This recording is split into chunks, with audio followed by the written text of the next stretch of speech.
They'll be really broke. Well, I mean, they already have lost a couple rounds in a row, so they're gonna get 2.5 now, and then another 2.5.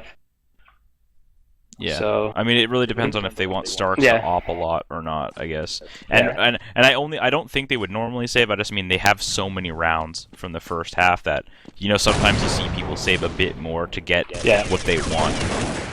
It's simply because when you've lost so many rounds, you make more money from losing. So if you save one more, you make let's say 3K from that save. But if instead you win one and lose, you only make 1.5K from that save. So it's actually makes more sense in a way to save more times in a row if you don't think you're going to be able to pull it off yet, and you think you're going to have to be forced to save. And here comes the Lions execution with Threat leading the way. They do read him playing there. Crystal goes into A, gets taken out by Say9. Say with 2 big deagle kills there. Edward is still on top of Moto Box, and he could kill the planner here and make something happen. And there goes the planner. Fire just realizes where he is. He gets spammed, and he drops. He gets a jumping headshot.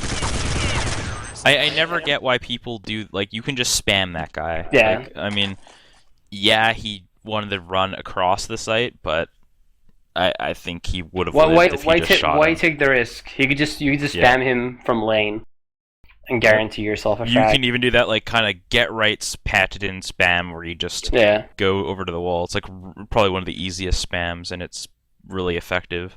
He used to do it a lot when he came from B and he rotated to A.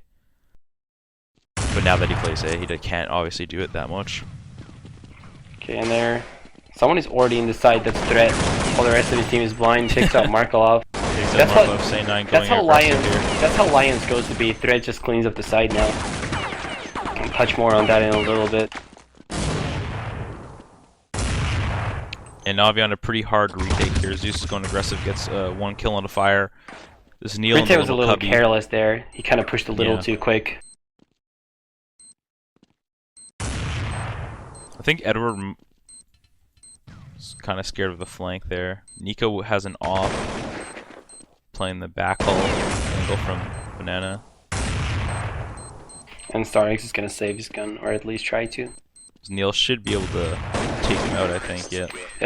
So what I was saying is, that's how Lions likes to go B, because I hear Basic complain about it every single time we play against them.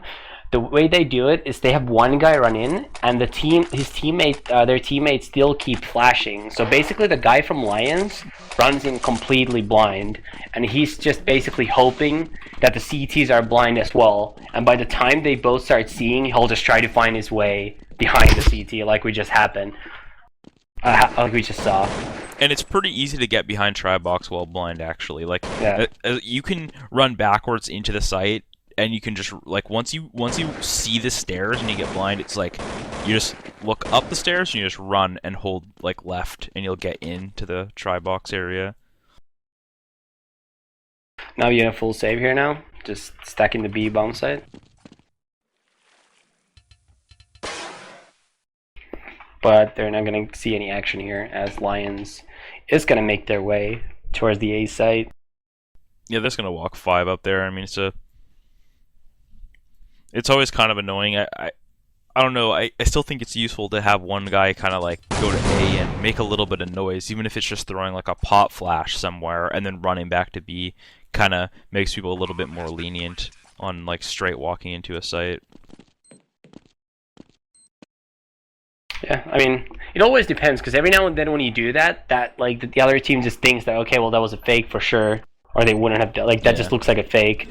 So, I mean, it always depends. It is kind of lucky too.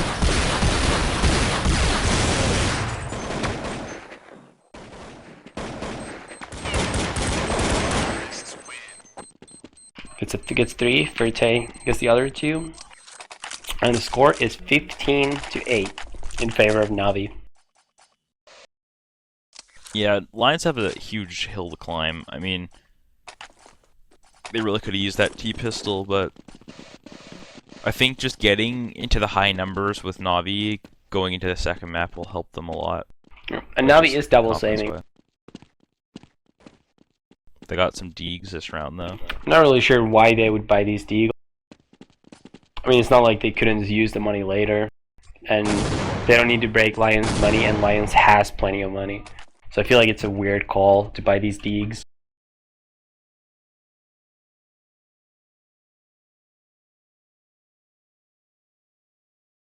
Lions taking it slow once again. Navi this time has 3 people playing towards A as well. That's so one-sided.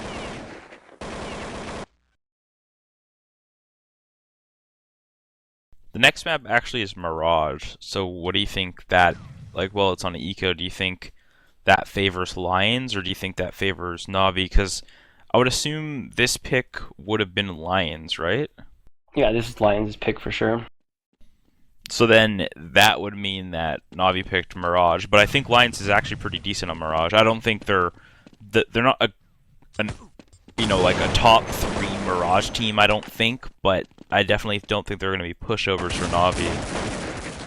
Probably not, but it was. I mean, Navi's basically always forced to remove. We talked about this. Navi's forced to remove Forge and Nuke. well, at least Nuke, and possibly Forge as well, depending if the other team removes it. So against these guys, I'm guessing Navi probably removed Tuscan and Nuke, and that would mean Lions removed Train, which makes perfect sense that they didn't want to play that against Navi, and Forge.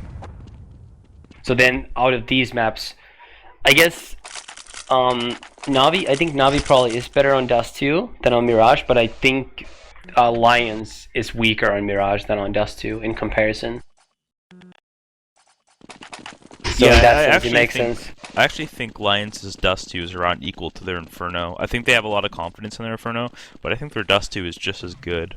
Yeah. They play it really smart. I'm not sure if you saw, but when Navi played against again at MSI Beat It, I think Markov had like close to 30 frags. CT side of Mirage, he was just a machine, just like he's been here. He had like 25 frags, got like a 4 kill, won a 1v2 with just 1 Deegs. He was just playing really great. And Markov has been on today, so if that means he's going to be carrying fours in Mirage, then that promises good things. And that was a really good nade in holes by Edward, but then he pushes a little too far and gets taken out.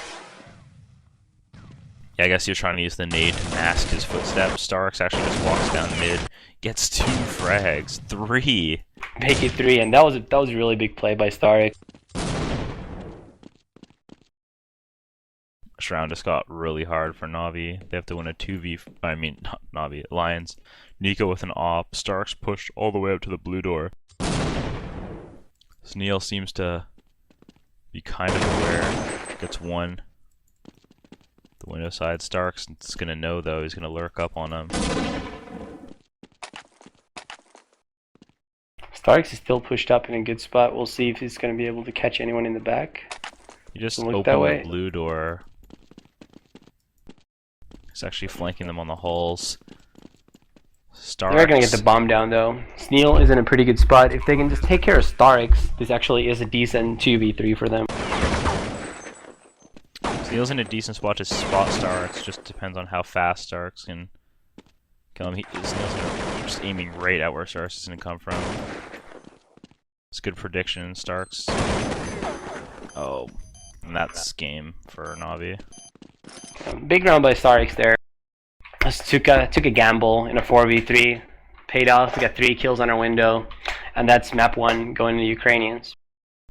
Yeah, it's a bit surprising how many kills he got there, though. Like, the first one, I understand why he got it.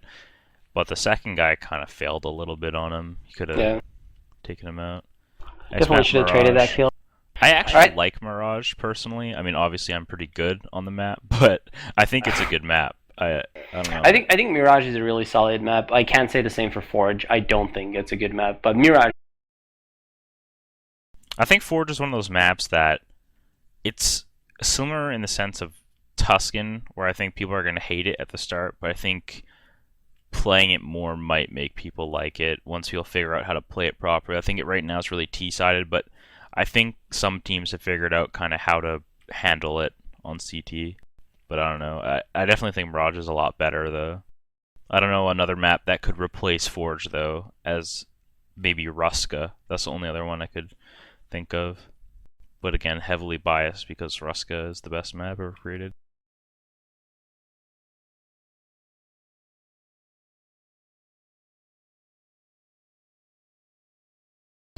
Alright, so we are going to go to a break till the next map. Check out winout.net,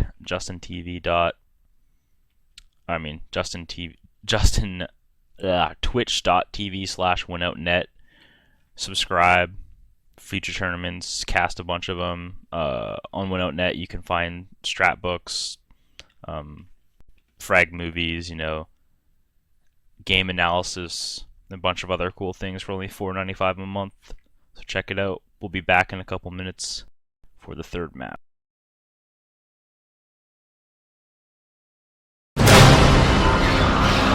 This is Ron Rambo Ken showing you how to... I see one of my teammates spotting. Keeping this in mind, I now smoke off the bomb.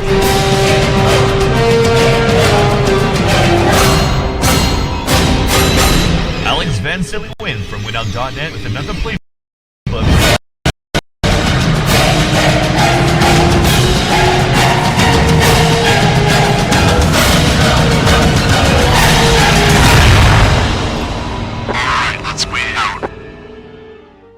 This is Todd Anger Williams from Team Dynamic, and any player that upgrades to Winout Pro is guaranteed to see improvement in their gameplay. This is Tommy Lerpiskavanen from Power Gaming. I've been traveling to tournaments all over the world for years now, and the best way to keep up with the latest strats and player trends is by watching Winout playbooks and commentaries.